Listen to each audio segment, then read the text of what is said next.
क्या कल जो गिरफ्तार किया गया है तहरीक इंसाफ के सेंट्रल सेक्रेटरीट से खवातीन को, रऊफ हसन को, उस पर क्या? भाई देखिए, आप खुद ही कह रहे हैं कि जो मुल्क में जो हालात हैं अमन अमान के, और जो महंगाई के हालात हैं, जो बिजली की हालतें हैं, जो बिल हैं, मेरे ख्याल से बहुत बड़े बड़े इशू हैं पीटीआई के अलावा। पीटीआई से बाहर निकलें, मतलब बहुत हो गया। 14 महीने उससे पहले का ये सब कुछ शुरू है, 2-2.5 साल हो गए हैं। अभी जान छोड़े पीटीआई की जो मसले हैं, जिनके आपको शिकवे हैं, वो मसले पर हल करें ना, हमारी जान छोड़े। कल एक टर्म नहीं इंट्रोड्यूस करवाएगी ये डिजिटल दहशतगर्द। हमारे पे तो हर टाइप की टर्म ही इंट्रोड्यूस हो रही है। अभी क्या करें, हम ही बचे हैं सिर्फ।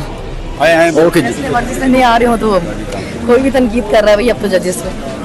जिनको नहीं करना चाहिए था उनको वो भी कर रहे हैं जजेस पे तनकीद। फिर कहते हैं हर मामला सियासी कर दिया।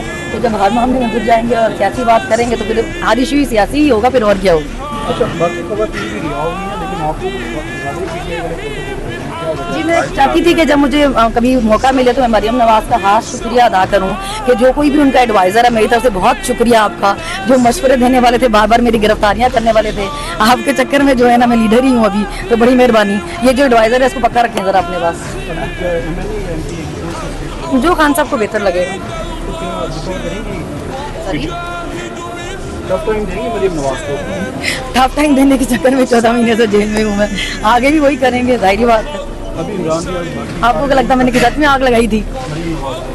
सॉरी, आप तैयार हैं? समझ जावेद आ रही है। मैं तो मुझे लगता है उनके हवासों पर सवार हो गई हूँ। जिस तरह वो अपने एक एक बंदे से प्रेस कॉन्फ्रेंस करा रही हैं और खुद भी कर रही हैं, मतलब चले पहले आप इस तरह की हरकतें करती हूँ, अभी आपको जिस तरह भी मिली है, आप सीएम है, मतलब थोड़ा तो उसकी इज्जत रखें, अपने ओहदे की, अपनी कुर्सी की।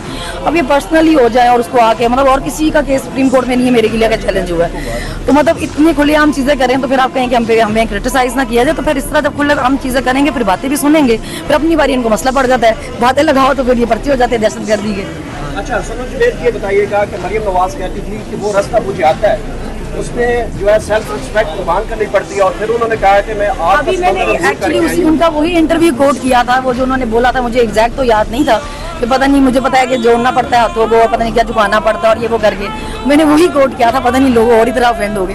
बहरहाल उन्होंने ये रास्ते खुद बताए हैं कि मुझे आते हैं, हमने तो कभी क्लेम किया ही नहीं ना, हमने कभी कहा ही नहीं हम माफिया लेके निकले हैं। हमें तो अभी भी इतने मुकदमों में होने के बाद भी यहाँ से कोर्ट से बाहर नहीं निकल रही हुई कि पहले गाड़ी आए तो फिर ही बैठ के जा सकें, कोई पता नहीं बाहर पकड़ने वाले बैठे हो। तो हम माफिया मांग के निकले नहीं है तो हमें पता नहीं।